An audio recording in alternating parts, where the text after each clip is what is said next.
Olá, amigos do canal Investir Cada Vez Melhor. Hoje eu vou gravar a segunda aula do curso de Análise Técnica para Leigos. Vem comigo.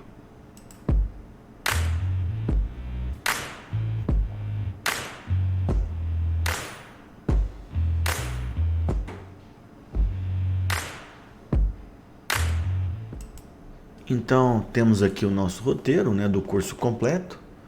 No primeiro vídeo eu fiz uma introdução sobre análise técnica, Fiz uma comparação com a análise fundamentalista e também dos conceitos básicos, Hoje eu vou falar de um tema extremamente importante, que são os aspectos comportamentais para você ter sucesso no mercado financeiro.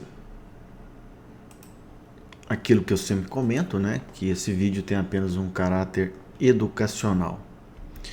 Bom, isso aqui é uma coisa importante, O mercado, basicamente, ou ele vai subir no dia seguinte, cair e tem a chance remota de ficar no 0 a 0, Todavia, a gente não tem a capacidade de prever o que vai acontecer amanhã. A gente pode, talvez, inferir, mas a certeza nunca vai ter, O que a gente tenta com a análise técnica ou com o estudo do mercado financeiro é aumentar essa probabilidade de taxa de acerto. Se a gente tiver um acerto aí entre 60% e 70%, a gente vai ganhar dinheiro. E aqui um conceito extremamente importante, Infelizmente, a gente vai errar muito no mercado financeiro. De uma maneira geral, o ser humano não foi criado para errar, E as pessoas que começam sentem muito isso, É óbvio que mesmo eu, após 13, 14 anos de mercado financeiro, toda operação fracassada ela gera um certo desconforto, mas a gente tem que acostumar com isso. Aqui um conceito muito importante que eu uso no meu dia a dia, que é a realização parcial de lucros, Então, vamos lá, você entrou numa operação almejando ganhar, que a ação saísse, por exemplo, de 10 para 12 reais. Aí ela chega lá em 11. O ideal é que você faça uma realização.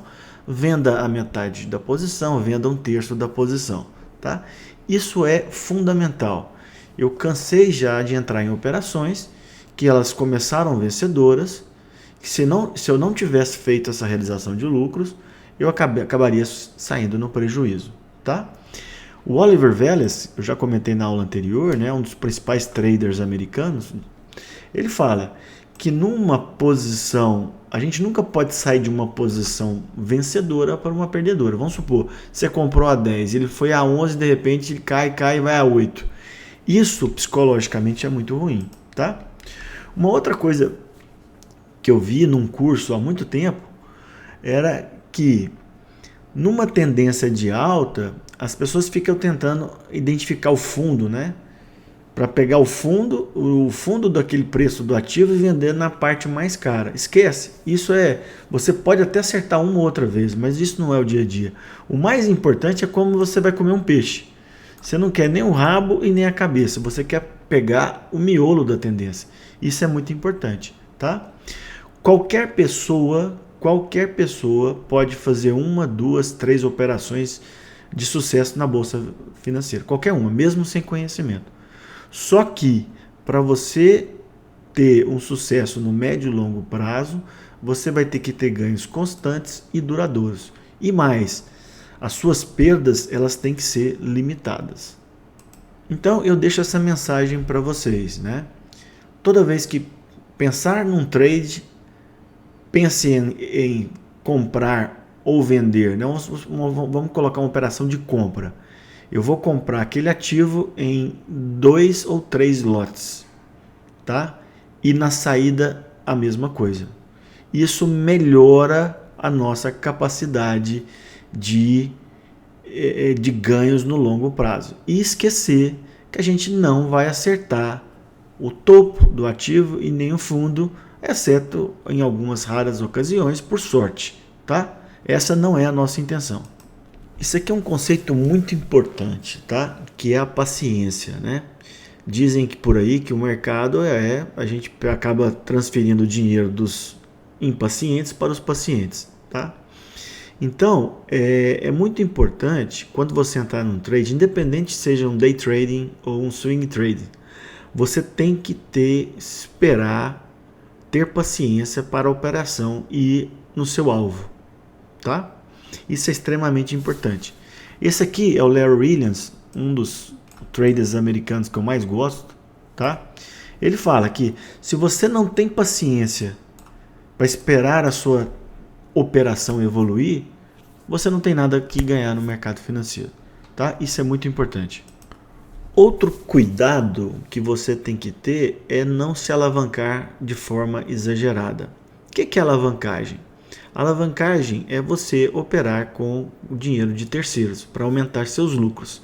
Porém, quando você aumenta a possibilidade de ganhar, você também pode perder muito, tá? Então, conceitos de alavancagem. Por exemplo, você tem uma conta lá na corretora de 10 mil reais, certo? Usualmente a corretora vai te dar um limite operacional para você de 15, 20, 30 mil reais. Então, só que é o seguinte, se você operar muito, você vai perder dinheiro. Você pode perder, você pode ganhar muito e você pode perder muito, tá? Outro tipo de alavancagem é você usar derivativo, né? Quem já tem noção de derivativo sabe que os ganhos são muito mais expressivos, porém as perdas também, tá? Então, o mais importante, isso eu estou falando para uma pessoa que opera derivativo todos os dias, tá? É você operar num limite que você tenha uma boa noite de sono, tá? E sempre manter a humildade, né? A gente tem que saber que nós somos muito menores que o mercado como um todo, ok? Segundo o Dr. Alexander Elder, no livro dele aqui, o sucesso é baseado no conhecimento, dedicação e disciplina, coisa que eu já mostrei para vocês. Só que como isso se traduz na prática? Nos 3 M's do inglês: método, dinheiro e mente, que seria o controle emocional. O método é você dominar a análise técnica, a análise fundamentalista, tá? Você ter domínio daquilo na hora da execução. O dinheiro é você controlar, ter um gerenciamento de risco. A gente não pode entrar numa operação em que o risco seja muito grande, porque a gente pode ser liquidado do mercado. E o outro é o controle emocional, tá? Então isso aqui é muito importante. Outra coisa que eu comentei, né, que o Dr. Alexander Elder fala muito, que é na gestão de risco, a primeira coisa é a preservação de capital. Primeira coisa. Eu coloquei 10 mil na bolsa, eu preciso manter aqueles 10 mil. Depois eu vou almejar lucros, tá? Ele comenta no livro dele a regra dos 2% e 6%. Ele fala o seguinte: se você tem um capital operacional de 100 mil reais, o máximo que você pode perder numa operação é 2%. E o máximo que você pode perder num mês como um todo, 6%. Ah, então eu fiz 3 operações erradas, você tem que parar de operar naquele mês. Isso aqui, obviamente, é uma receita que ele dá e que deve ser seguida por vocês. Obviamente, esses limites eles podem ser mudados, tá? Então aqui eu coloquei um exemplo para vocês, que eu vou comentar a seguir, né? Aquilo que eu já tinha falado, né? 100 mil, 2%, 2 mil, máximo no mês 6 mil, tá? Isso aqui é uma coisa também interessante. O trader, quando ele começa, ele quer operar toda hora e operar muito, tá? Muitas vezes. O ideal é que a gente faça poucas operações ao mesmo tempo, que a gente tenha um controle muito efetivo, tá? Obviamente, se a gente tiver sucesso no mês, aquele capital operacional nosso vai aumentar paulatinamente. Lembre-se que a ideia nossa é ganhar de maneira constante e duradoura. Exemplo, vamos supor, aquele mesmo limite, aquele capital operacional, eu quero comprar ações do Banco Pan-Americano que estão cotadas a R$12. Eu estudei os gráficos, vou colocar um stop no R$11 e um alvo nos 14. Quanto que eu posso comprar? Uma regrinha simples, né? O máximo que é 2.000 ações. Que se eu for estopado, né, eu vou perder aqueles R$2.000. Uma coisa interessante, isso aqui é válido para todos vocês. A gente coloca o limite máximo 2% do seu capital operacional. Só que às vezes a gente vai entrar numa operação que a gente não está tão convicto. Então você diminui isso para 1 ou até 0,5%. Essa dica é muito válida, tá? Bom, outra coisa importante é que qualquer operação que a gente vai fazer no mercado financeiro, a gente precisa ter um controle desse trade. É fundamental para a gente saber aonde que a gente acertou e aonde que a gente errou. E o mais importante, né? A gente tem que ter um plano que, caso o nosso plano inicial não dê certo, a gente saia dele. Isso é fundamental, tá? Isso aqui é uma coisa que o Soros fala muito, né? Que todos os investidores, em algum momento, vão cometer erros, sejam amadores ou profissionais. Qual que é a diferença? O profissional, ele percebe o erro muito mais cedo e sai da operação. Ah, perdi, não tem problema. O amador não, ele tolera muito a perda. Então, às vezes, ele entra numa operação e começa a perder 2, 5, 10, 15%. Isso precisa ser controlado. E aí o conselho do nosso Soros, né? Aprenda a ganhar muito e a perder pouco. Aproveitando uma curiosidade, vamos supor que você faça 20 operações no mês, 10 certas e 10 erradas. Num primeiro momento, a gente pode pensar, fiquei no 0 a 0. Mas não. Se você ganhou muito nas operações que deram certo, né? Se o payoff foi alto nelas e o seu stop, o seu controle sobre as perdas foi grande, mesmo você acertando 50% das operações, você vai estar ganhando dinheiro. Isso é extremamente relevante. Então tá aqui, eu coloquei um exemplo de uma planilha que eu faço, né? Então vamos lá. Comprei tal ativo. Então aqui está o ponto de entrada. Qual que é o alvo? Mais importante, eu costumo colocar 2 ou 3 alvos para me sair, como eu já comentei com vocês. Aonde que vai ser o stop da operação? Eu recomendo para aqueles que estão começando a colocar o stop automático, tá? Para evitar aquele negócio, vou deixar mais um pouquinho. Eu, quando estou fazendo operações de day trading, ou seja, estou focado o tempo todo, eu costumo deixar o stop manual. Eu vou lá, eu mesmo vou estopar de acordo com a movimentação, tá? Porque que acontece? Às vezes é comum no mercado, o mercado tocar o nosso stop e voltar a subir. Só que você precisa ter uma certa experiência e estar acompanhando o mercado naquele dia a dia. E obviamente, após o mercado estar finalizado, você vai colocar o resultado, né? Todo o resultado, resultado positivo, resultado negativo, e a gente precisa ter o controle dessa evolução patrimonial. Aquilo que eu comentei na aula anterior, mas vale a pena comentar com vocês, a maior parte da carteira de um investidor deve estar no longo prazo, tá? A maior parte. Aqui nós vamos ter um capital operacional voltado ao curto prazo, e assim eu recomendo que vocês façam. Sem dúvida, para aqueles que estão começando, o mais difícil numa operação financeira é aonde colocar o stop, tá? Você vai ter que estudar muito. Aqui nas próximas aulas a gente vai comentar alguns aspectos, mas sempre é difícil. Mesmo pessoas mais experientes vão ter dificuldade aonde colocar exatamente, tá? E outra coisa importante, que é uma coisa que a gente chama de forma coloquial, né? Que são as violinadas. O que acontece? Você colocou lá um stop a R$9. Se você comprou a 10, por exemplo. Aí o ativo vem, negocia abaixo de R$9, ou seja, sua ordem foi executada. Ele chega a 8,70 e depois volta a subir e de forma explosiva. Isso acontece, vai acontecer com todo mundo, tá? O mais importante é você limitar a perda, porque o ativo chegou a 9, depois ele podia cair a 8, a 7, a 6 e a 5. Isso eu já presenciei inúmeras vezes no mercado financeiro. Aqui, um conselho do André Machado, né? Ele é muito conhecido nas redes sociais, né? Ele é conhecido como o Ogro de Wall Street. Ele é, salvo engano, ele é professor da B3 de análise técnica. Um cara muito bom. Ele fala que o maior para o sucesso do trade, ele precisa respeitar o plano, né? O que acontece? E isso acontece mesmo, né? Você vai lá e faz um plano. E aí, de acordo com a oscilação de mercado, ou você sai, ou você vende aquele ativo, ou você compra mais. E isso não pode acontecer. Você tem que respeitar muito o seu plano de trade. Em geral, isso acontece pelo medo, né? Por exemplo, você comprou a ação a 10, ela vai a 10,50, aí você fala, ganhei já vou vender. Aí a ação vai a 13, tá? Então isso aqui é uma coisa importante, né? A gente precisa ganhar muito e na hora de perder, saber perder pouco.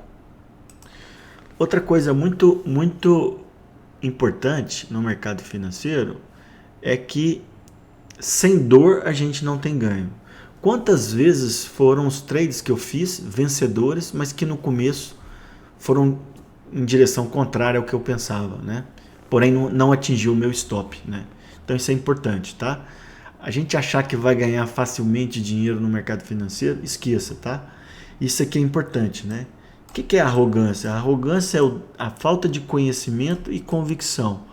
A pessoa, além de não ter conhecimento, é convicta naquilo, tá? Então, assim, pense muito bem nisso, né? A gente precisa ter, primeiro, muito conhecimento e saber que a gente precisa sobreviver no mercado financeiro. Aqui está a explicação, né? Por que a gente acaba aguentando perder muito, né? E não limita a nossa perda. Porque a verdade é o seguinte, isso acontece inclusive comigo, com as pessoas mais experientes. Quando a gente ganha, a gente tem um prazer, mas esse prazer é muito limitado. Muito limitado. Agora, quando a gente perde, a dor da perda ela é muito maior. Muito maior. Então, o que os amadores tentam é aquela história assim, caiu, mas vai subir. Aí ele vai lá e compra mais e a ação acaba caindo mais. E aí vira um ciclo que a pessoa não consegue mais conter.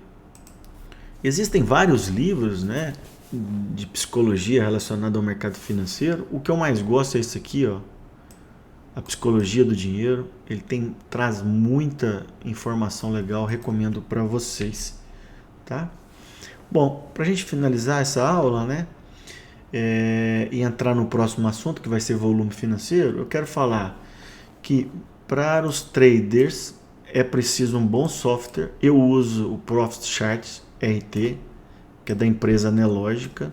O custo não é alto e ele me dá ótimas ferramentas, tá? Você vai precisar de uma conexão de internet formidável, né? Não tem como ser diferente, especialmente se você operar o day trade, tá? E aquilo que eu sempre falo, né? A curva de aprendizado é longa. Não caiam na besteira de achar que você vai fazer um curso rápido e vai ter resultado consistente ao longo do tempo, tá? Outra coisa importantíssima: nenhum ativo sobe em linha reta ou cai também em linha reta, tá? O pessoal fala, né? Árvores não crescem ao céu, até o céu, né? Então você tem que entender que um ativo ele vai subir, né? Mas vai chegar no momento que ele vai recuar. Se ele tiver uma tendência de alta, ele vai recuar e depois voltar a subir. E assim por diante, tá? E é nesse zigue-zague que nós que operamos no curto prazo, a gente vai ganhar dinheiro. Sejam pegando as altas ou pegando as correções, tá? Isso é uma coisa extremamente importante. Mesmo aqueles ativos que desabam, em algum momento eles repicam, tá?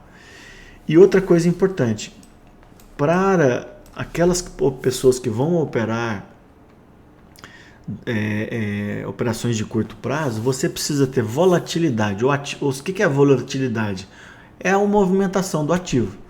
Ele precisa se mover. Ativos que ficam muito parados são péssimos para fazer operações de curto prazo. E ter liquidez. Evite ao máximo ativos que não têm liquidez. Aqueles ativos cotados a centavos, poucas negociações durante o dia, pule fora disso, tá? E aqui um conceito que até hoje eu ainda caio nesse tipo de problema, tá? O mercado ele é muito resiliente. Então, quando ele engata uma alta, a tendência é que ele vai explorar essa alta ao máximo, muitas vezes além do que a gente prevê, muitas vezes. Então, no mercado altista, não fica tentando prever correções antes da hora. E o contrário também. Quando o mercado começa a cair, entrar numa tendência de baixa, ele vai até o limite, tá? Isso chama-se resiliência.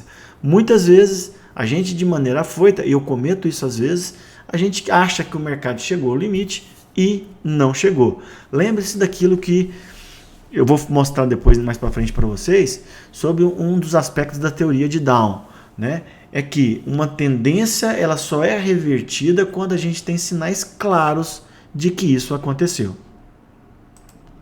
Para terminar essa segunda parte, eu vou colocar para vocês: evite excesso de trades, tá? Isso é extremamente importante.